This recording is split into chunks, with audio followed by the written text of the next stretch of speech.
폐공장, 의자에 묶인 예리는 침착하게 자신의 맥박과 호흡을 체크하며 상황을 파악하고 있었어요. 그때 발걸음 소리가 들렸습니다.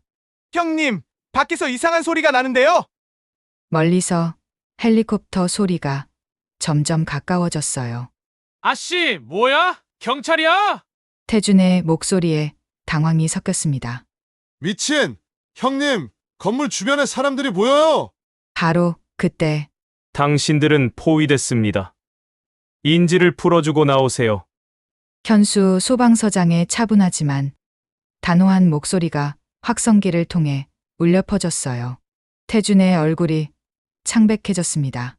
어떻게 이렇게 빨리 찾은 거야? 태준은 예린에게 다가가며 위협했습니다. 무사히 나가지 못하면 이 여자부터 해칠 거야. 내 말 알아듣겠어? 그의 목소리는 떨리고 있었어요. 그 빈틈을 노리고 예린이 움직였습니다.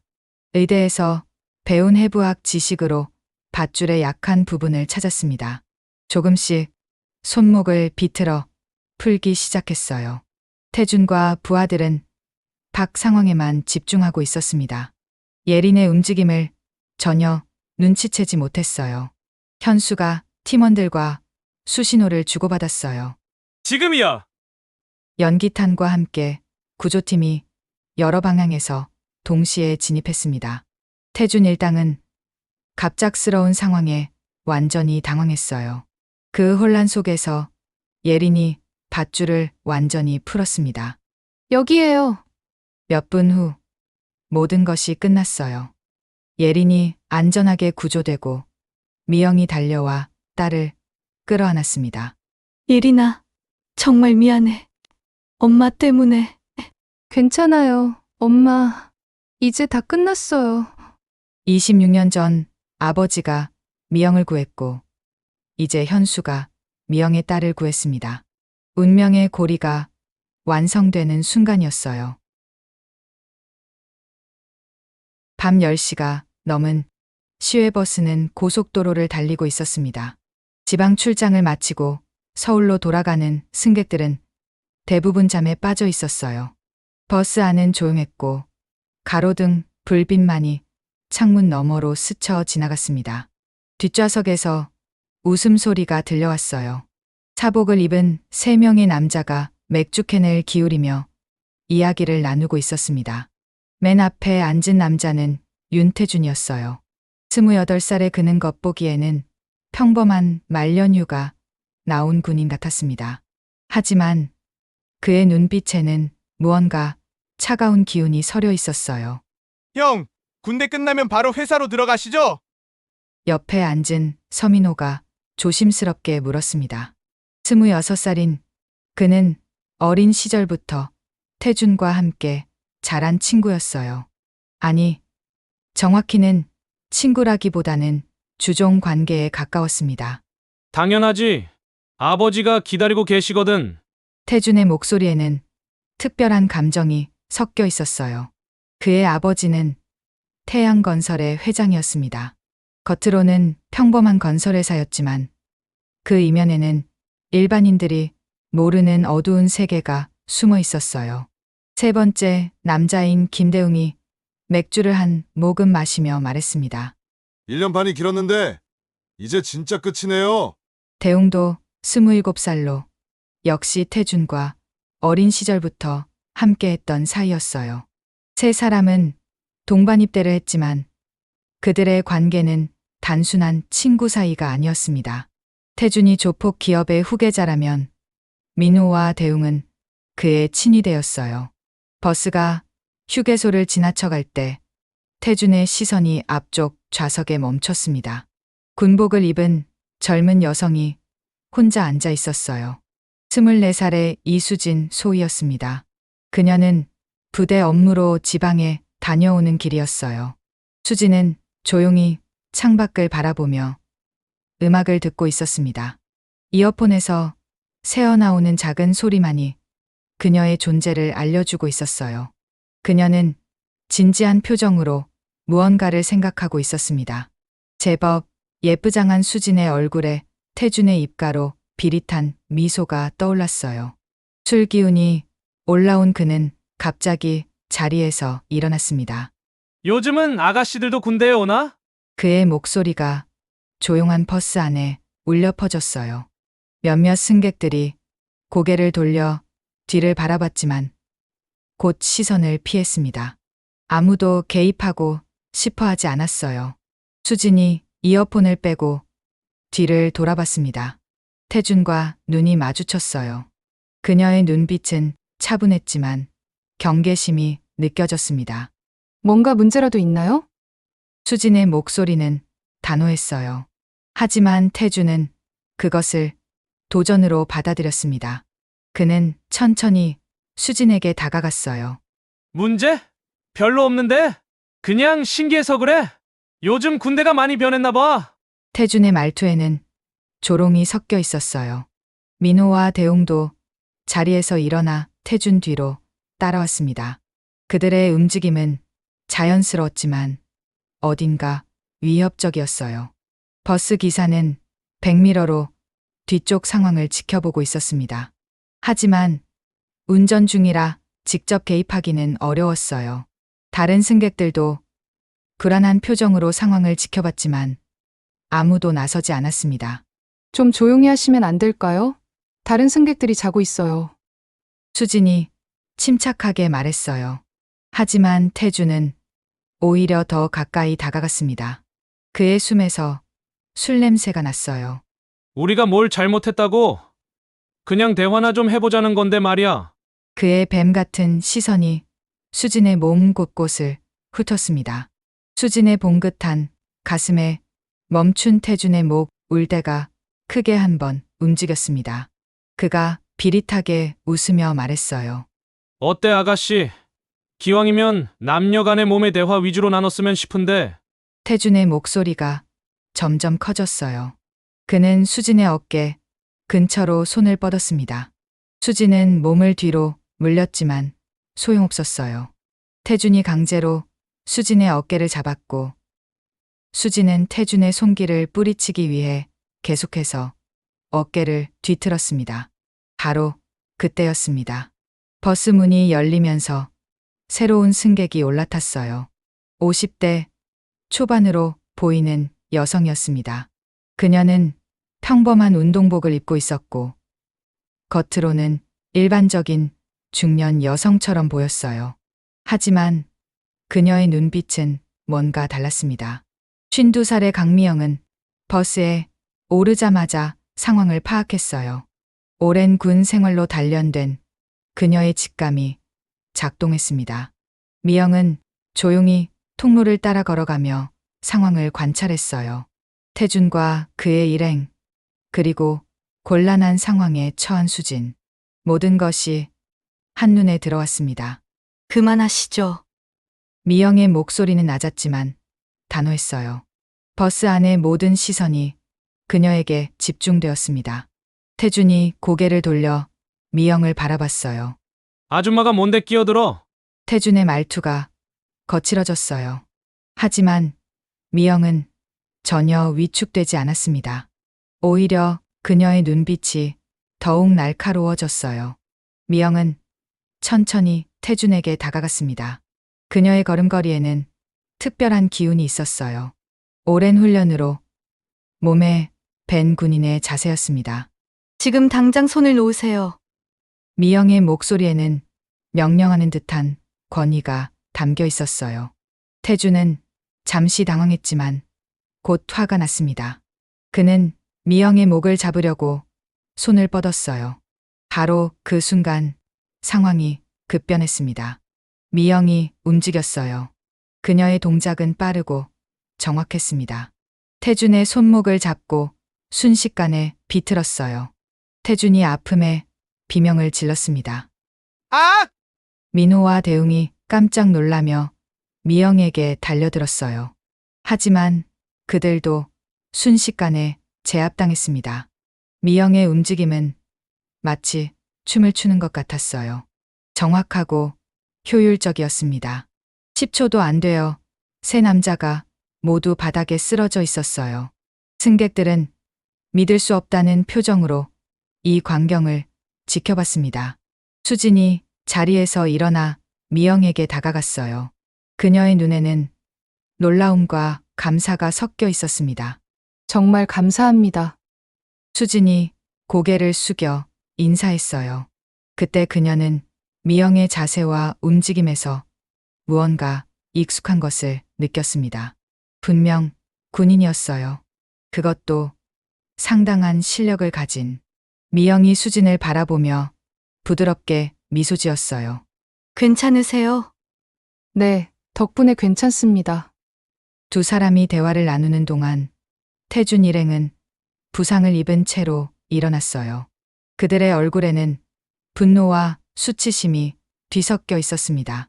버스가 다음 정류장에 도착했을 때 태준 일행은 서둘러 내렸어요. 떠나면서 태준이 미영을 향해 차가운 시선을 보냈습니다. 그 눈빛에는 복수의 의지가 담겨 있었어요. 버스 문이 닫히고 차는 다시 달리기 시작했습니다. 승객들은 안도의 한숨을 내쉬었어요. 하지만 미영의 마음속에는 불안한 예감이 스쳐 지나갔습니다. 수진이 미영에게 다시 한번 감사 인사를 했어요. 두 사람은 서로를 바라보며 미소 지었습니다. 하지만 그들은 아직 모르고 있었어요. 이 만남이 아주 오래전부터 이어져 온 운명의 실타래였다는 것을. 태준 일행이 내린 후 버스 안은 다시 조용해졌습니다. 하지만 미영의 마음은 여전히 불안했어요. 30년 가까운 군 생활로 단련된 직감이 경고하고 있었습니다. 수진이 미영 옆자리로 옮겨 앉았어요. 그녀의 얼굴에는 여전히 감사의 빛이 스며 있었습니다. 정말 고맙습니다. 혼자였다면 어떻게 됐을지. 수진의 목소리가 떨렸어요. 아까 상황이 얼마나 위험했는지 이제야 실감하고 있었습니다. 미영이 부드럽게 미소 지으며 답했어요. 당연한 일이에요. 그런데 괜찮으세요? 많이 놀라셨을 텐데. 네, 덕분에 괜찮습니다. 수진이 고개를 끄덕였어요. 그때 그녀의 시선이 미영의 손목으로 향했습니다.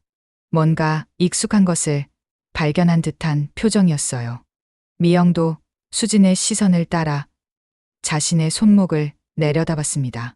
거기에는 낡은 은색 시계가 있었어요. 26년 동안 단 한 번도 벗은 적이 없는 시계였습니다. 수진의 눈이 커졌어요. 그녀도 똑같은 시계를 차고 있었거든요. 아니, 정확히는 똑같지는 않았지만 매우 비슷했습니다. 혹시 그 시계, 수진이 조심스럽게 말을 꺼냈어요. 미영이 고개를 들어 수진을 바라봤습니다. 어디서 나신 거예요? 미영의 가슴이 두근거리기 시작했어요. 뭔가 특별한 일이 일어나고 있다는 느낌이 들었습니다.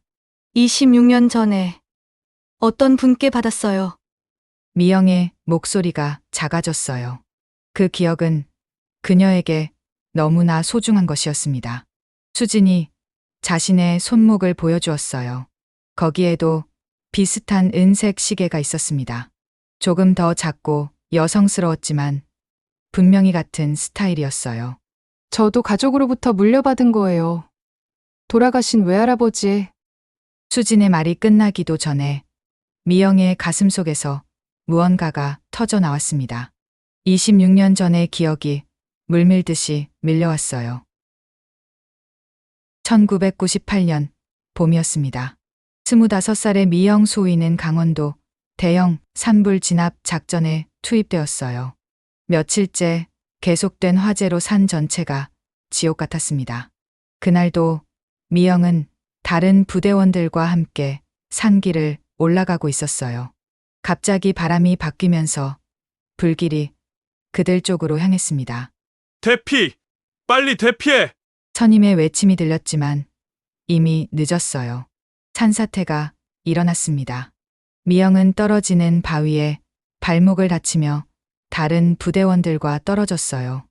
혼자 남겨진 미영은 피를 흘리며 산속을 헤맸습니다. 연기와 불길 때문에 방향 감각을 잃었어요. 체력이 떨어지면서 의식이 흐려지기 시작했습니다. 그때 누군가가 나타났어요. 50대 중반의 남성이었습니다. 그는 의료 가방을 들고 있었어요. 산간 지역 의료봉사를 나온 최병호 의사였습니다. 아가씨, 괜찮아요? 병호의 목소리는 따뜻했어요. 그는 즉시 미영의 상처를 확인했습니다.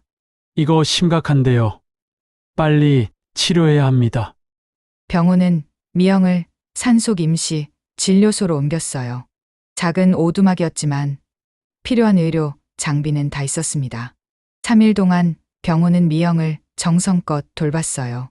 감염을 막고 상처를 치료하고 체력을 회복시켜 주었습니다. 그의 아들인 현수도 의대생이라며 함께 도와주었어요. 의사의 사명은 생명을 구하는 것입니다. 그것이 누구든 상관없어요. 병호가 미영에게 말했어요. 그의 눈빛에는 진심이 담겨 있었습니다. 구조대가 도착하기 전날 밤, 병호는 자신의 의료용 시계를 미영에게 건넸어요. 이걸 가져가세요. 언젠가 다른 생명을 구할 때 도움이 될 거예요. 시계 뒷면에는 글자가 새겨져 있었어요. 생명을 구하는 자의 시간은 멈추지 않는다. 미영은 그 시계를 받으며 다짐했습니다. 언젠가 자신도 누군가의 생명을 구하는 사람이 되겠다고. 버스 안에서 미영의 눈가에 눈물이 맺혔어요. 26년 만에 그 기억이 선명하게 되살아났습니다. 혹시 외할아버지 성함이 최병호 씨인가요? 미영이 떨리는 목소리로 물었어요. 수진의 눈이 크게 떠졌습니다. 어떻게 아세요? 그분이 제 생명의 은인이세요. 미영의 목소리가 감정에 젖었어요. 수진도 놀라움을 감추지 못했습니다. 정말요? 외할아버지가 누군가를 구해주셨다는 이야기를 들은 적이 있어요. 26년 전 산불 때. 맞아요. 바로 저예요. 두 사람은 서로를 바라보며 말을 잃었어요. 이런 일이 실제로 일어날 수 있다는 게 믿어지지 않았습니다. 미영이 손수건으로 눈물을 닦으며 말했어요. 외할아버지는 지금 어떻게 지내세요? 수진의 표정이 슬퍼졌어요. 5년 전에 돌아가셨어요. 마지막까지 환자들을 돌보시다가 미영의 얼굴에 안타까움이 스쳤습니다. 자신의 생명을 구해준 은인을 다시 만날 수 없다는 사실이 너무 슬펐습니다. 그럼 지금은 큰 외삼촌이 소방서장으로 계세요. 외할아버지의 뜻을 이어서 생명을 구하는 일을 하고 계세요. 수진의 말에 미영은 또 한 번 놀랐어요.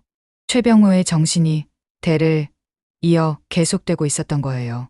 저도 군의관이 되려고 해요. 외할아버지처럼 생명을 구하는 일을 하고 싶어서요. 수진의 목소리에는 결의가 담겨 있었어요. 미영이 그런 수진을 보며 감동했습니다. 버스가 서울 터미널에 도착할 때까지도 두 사람의 이야기는 끝날 줄을 몰랐습니다. 버스 기사가 다가와 양해를 구하고 나서야 두 오랜 인연의 이야기는 겨우 끝을 맺을 수 있었어요. 26년 전부터 이어져 온 인연의 실타래가 풀리고 있었습니다. 혹시 시간 되시면 큰아버지와 만나게 해드리고 싶어요. 수진이 조심스럽게 제안했어요. 미영은 기꺼이 고개를 끄덕였습니다. 그럼 내일 연락드릴게요. 두 사람은 연락처를 교환했어요. 헤어질 때 미영이 수진의 손을 잡으며 말했어요. 외할아버지께서 정말 훌륭한 분이었어요. 그분 덕분에 제가 지금 여기 있을 수 있어요. 수진의 눈에도 눈물이 고였어요. 외할아버지가 들으셨으면 정말 기뻐하셨을 거예요. 하지만 그들은 아직 몰랐어요. 이 아름다운 재회 뒤에 어두운 그림자가 다가오고 있다는 것을. 태준과 그의 조직이 복수를 계획하고 있다는 것을. 다음 날 오후 미영과 수진은 약속대로 만났습니다. 수진이 제안한 카페는 조용하고 아늑한 곳이었어요. 두 사람은 마주 앉아 어제 밤부터 계속 생각했던 이야기를 나누었습니다. 정말 신기해요. 이런 일이 실제로 일어날 수 있다니. 수진이 감탄하며 말했어요. 미영도 고개를 끄덕였습니다. 26년 만에 그분의 소식을 듣게 될 줄 몰랐어요. 미영의 목소리에는 그리움이 묻어 있었어요.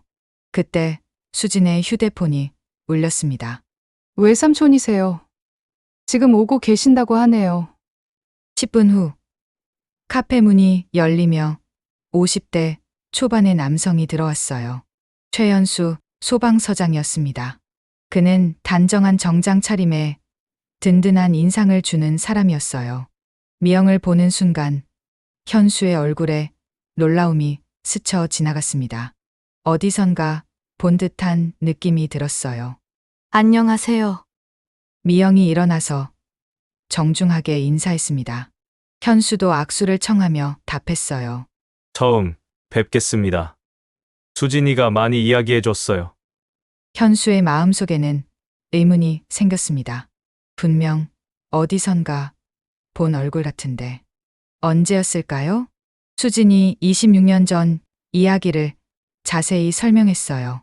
산불, 부상, 그리고 최병호 의사의 구조. 모든 이야기를 듣고 나자 현수의 눈이 커졌습니다. 그럼 정말로 현수가 믿기 어렵다는 표정을 지었어요. 그러다가 갑자기 무언가 떠오른 듯 그의 눈이 커졌습니다. 잠깐만요. 혹시 그때 아버지가 주신 시계 미영이 손목에 시계를 보여주었어요. 현수가 자세히 들여다보더니 깜짝 놀랐습니다.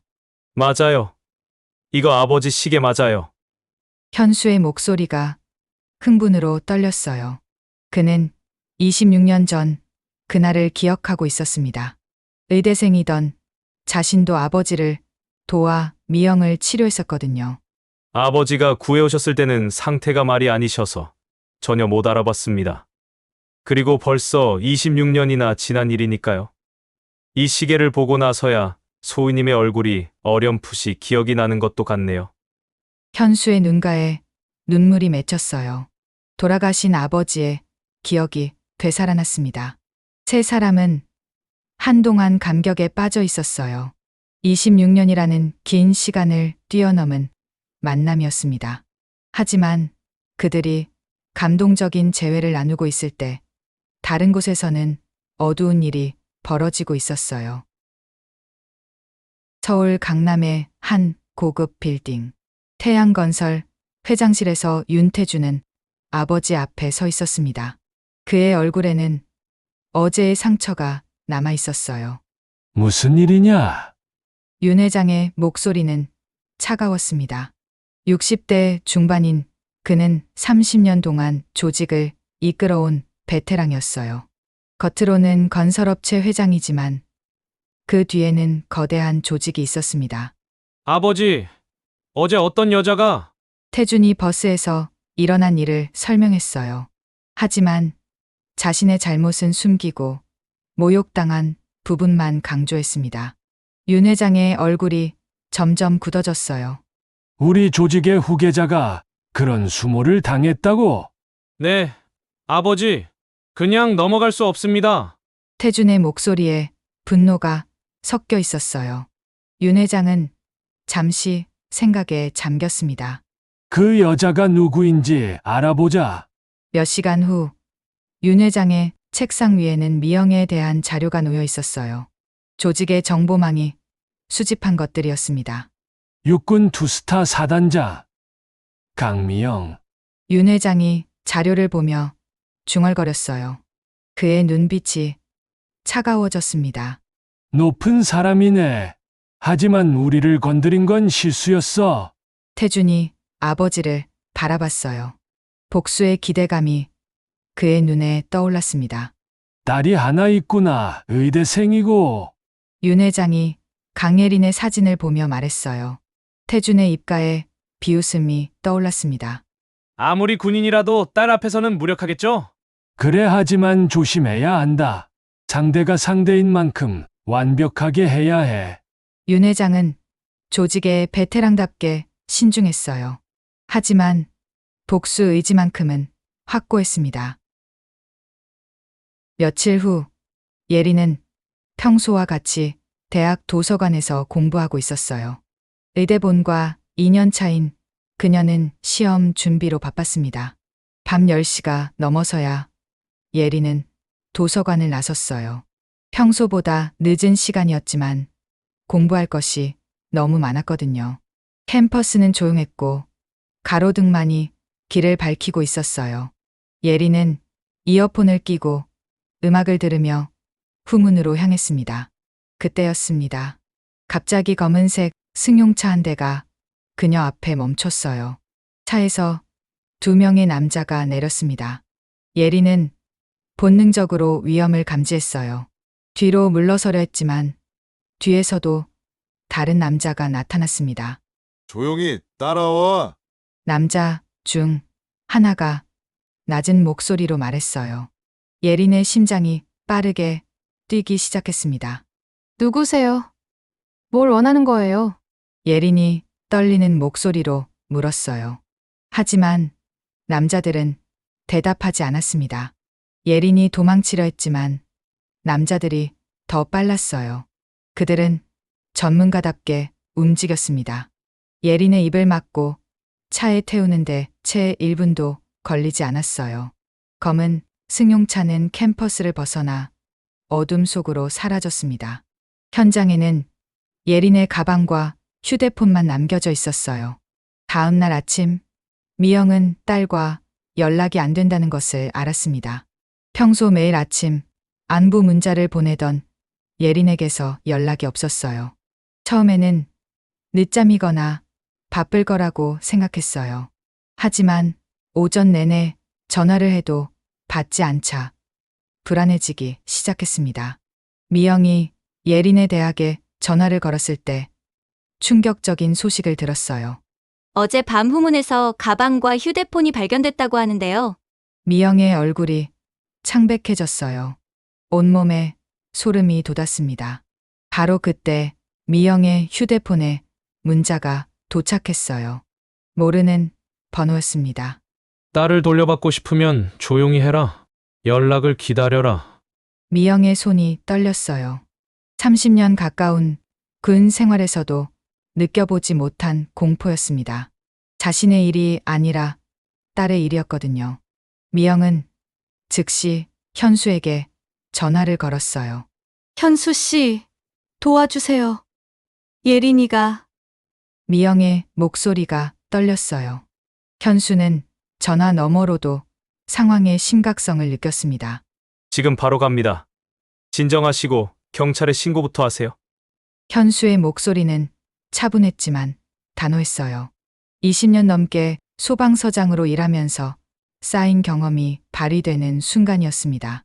미영은 26년 전 자신을 구해준 최병호의 아들이 이번에는 자신의 딸을 구해줄 거라고 믿었어요.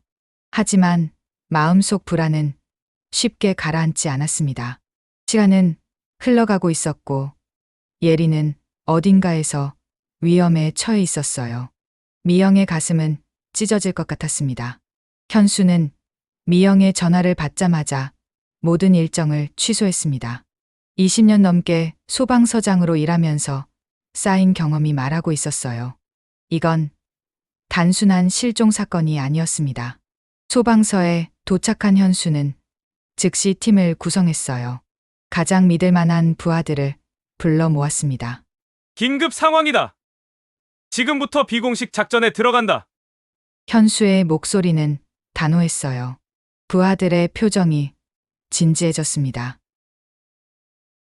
한편 서울 외곽의 폐공장에서 예리는 의자에 묶인 채 앉아 있었어요. 눈은 가려져 있었지만 주변 소리로 상황을 파악하려 노력했습니다. 발걸음 소리가 들렸어요. 누군가 다가오고 있었습니다. 정신 차렸나? 태준의 목소리였어요. 예리는 대답하지 않았습니다. 의대생인 그녀는 이런 상황에서 어떻게 행동해야 하는지 알고 있었어요. 말 안 할 거야? 어차피 오래 걸리지 않을 텐데. 태준이 비웃듯 말했어요. 하지만 예리는 여전히 침묵을 유지했습니다. 그 시간 현수는 경찰서에서 자료를 분석하고 있었어요.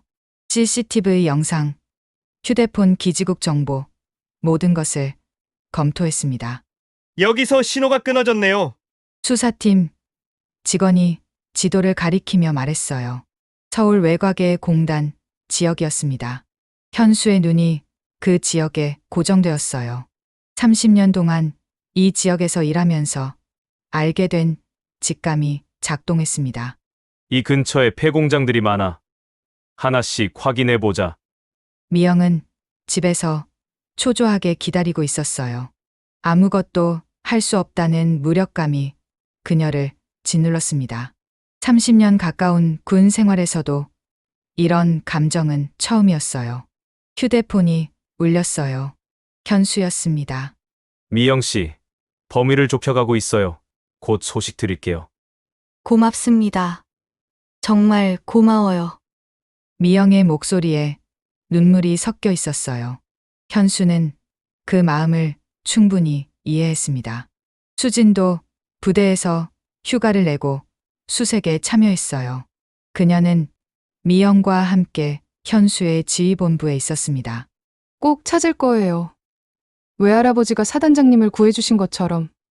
수진이 미영의 손을 잡으며 말했어요. 미영은 고개를 끄덕였지만 불안은 계속 커져만 갔습니다. 밤이 깊어갈수록 수색은 더욱 치밀해졌어요. 현수는 소방서의 모든 장비를 동원했습니다. 열화상 카메라, 드론, 구조 장비까지.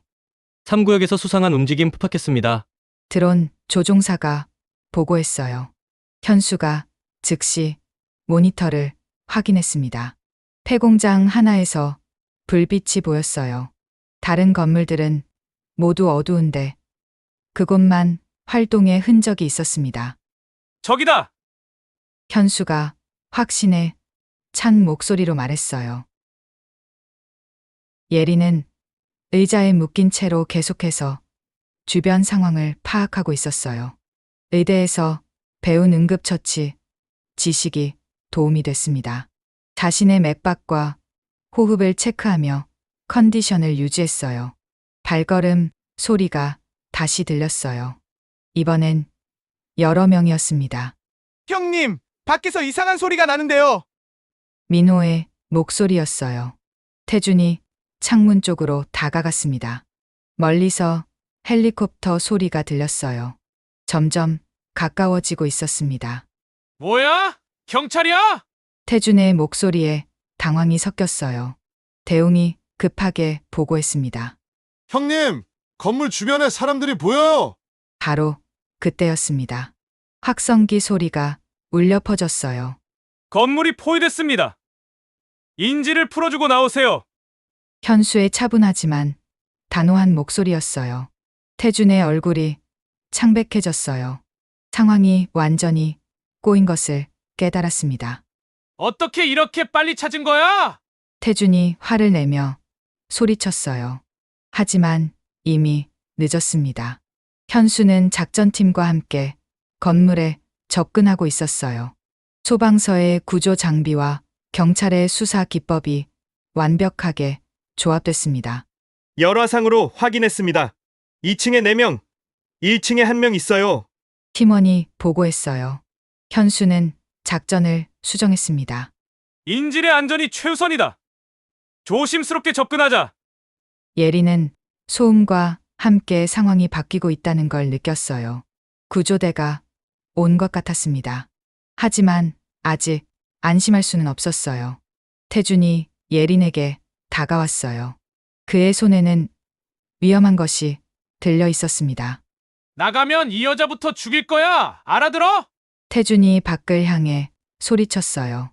하지만 그의 목소리는 떨리고 있었습니다. 현수는 30년 경험으로 이런 상황을 여러 번 겪어봤어요. 범인의 심리 상태를 파악하는 것이 중요했습니다. 대화를 해봅시다. 당신이 원하는 게 뭔가요? 현수가 확성기를 통해 말했어요. 목소리는 위협적이지 않았습니다. 대화는 무슨 다 물러서. 태준이 소리쳤지만 현수는 계속 접근했어요. 그때 예린이 움직였어요. 의대에서 배운 해부학 지식으로 밧줄의 약한 부분을 찾았습니다. 조금씩 손목을 비틀어 풀기 시작했어요. 태준과 부하들은 박 상황에만 집중하고 있었어요. 예린의 움직임을 눈치채지 못했습니다. 현수는 팀원들과 수신호를 주고받았어요. 진입 준비가 완료됐습니다. 지금이야. 현수의 신호와 함께 작전이 시작됐어요. 소방서의 특수 장비가 동원됐습니다. 연기탄과 함께 팀원들이 여러 방향에서 진입했어요. 태준 일당은 갑작스러운 상황에 당황했어요. 연기 때문에 시야가 가려졌습니다. 그 혼란 속에서 예린이 밧줄을 완전히 풀었어요. 의대생답게 냉정하게 상황을 판단했습니다. 여기에요. 예린이 소리쳤어요. 현수가 그 소리를 듣고 정확한 위치를 파악했습니다. 몇 분간의 혼란 후 모든 것이 끝났어요. 태준 일당은 모두 체포됐고 예린은 안전하게 구조됐습니다. 현수가 예린을 부축하며 건물 밖으로 나왔어요. 괜찮나요? 네, 괜찮아요. 정말 고맙습니다. 예린의 목소리는 떨렸지만 다행히 큰 부상은 없었어요. 미영이 달려와 딸을 끌어안았습니다. 두 사람 모두 눈물을 흘렸어요. 예린아, 정말 미안해. 엄마 때문에. 괜찮아요. 엄마, 이제 다 끝났어요. 모녀가 끌어안고 있는 모습을 보며 현수는 가슴 뭉클함을 느꼈어요. 26년 전 아버지가 미영을 구했고 이제 자신이 미영의 딸을 구했습니다. 세대를 이어온 선의의 사슬이 완성되는 순간이었어요. 사건이 해결된 지 일주일 후 네 사람은 조용한 카페에서 만났습니다. 미영, 수진, 현수, 그리고 예린. 26년이라는 시간을 뛰어넘어 이어진 인연의 주인공들이었어요. 예린은 아직 약간 창백했지만 눈빛만큼은 또렷했습니다. 그녀는 지난 일주일 동안 많은 것을 생각했어요. 정말 감사해요. 현수 아저씨 덕분에 살 수 있었어요. 예린이 현수를 바라보며 말했어요. 현수는 겸손하게 고개를 저었습니다. 당연한 일이었어요. 아버지라면 똑같이 하셨을 거예요. 현수의 목소리에는 아버지에 대한 그리움이 묻어 있었어요. 현수가 테이블 위에 작은 상자를 올려놓았습니다. 모든 사람의 시선이 그 상자로 향했어요. 이걸 드리고 싶어서 가져왔어요. 현수가 상자를 열었습니다. 안에는 낡은 경찰 배지가 들어 있었어요. 현수가 처음 소방서에 들어갔을 때 받은 기념품이었습니다. 아버지 때문에 소방관이 되기로 결심했을 때 만든 거예요. 생명을 구하는 사람들이 이어져야 한다는 뜻으로요. 현수가 배지를 예린에게 건넸어요. 예린의 눈에 눈물이 고였습니다. 정말 소중히 간직하겠어요. 예린이 배지를 받으며 말했어요. 그 작은 배지에는 무거운 의미가 담겨 있었습니다. 수진이 조심스럽게 입을 열었어요. 저도 결심한 게 있어요. 군의관이 되려고 해요. 외할아버지처럼 생명을 구하는 일을 하고 싶어서요. 미영이 수진을 바라보며 따뜻하게 미소 지었어요. 정말 좋은 결정이에요. 외할아버지가 들으셨으면 기뻐하셨을 거예요. 예린도 고개를 끄덕이며 말했어요. 저도 응급의학과로 가려고 해요. 이번 일을 겪고 나서 확실해졌어요. 네 사람 모두 감동에 젖어 있었어요. 최병호의 정신이 세대를 넘어 이어지고 있었습니다. 그때 현수의 휴대폰이 울렸어요. 업무 전화였습니다. 윤태준 일당 재판 결과가 나왔다고 하네요. 현수가 전화를 끊고 말했어요. 모든 사람이 귀를 기울였습니다. 군사법정에서 먼저 처벌받고 제대 후에는 일반 법정에서 추가 처벌을 받게 됐어요.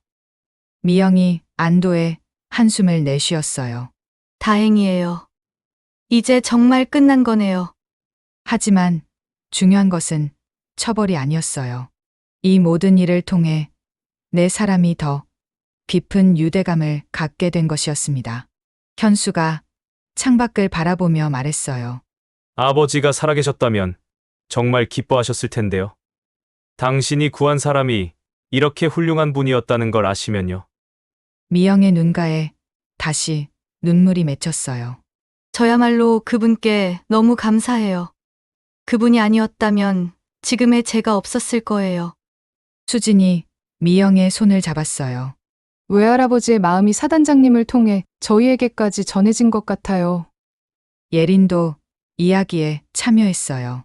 정말 신기해요. 26년 전 일이 지금까지 이어져서 저를 구해주다니.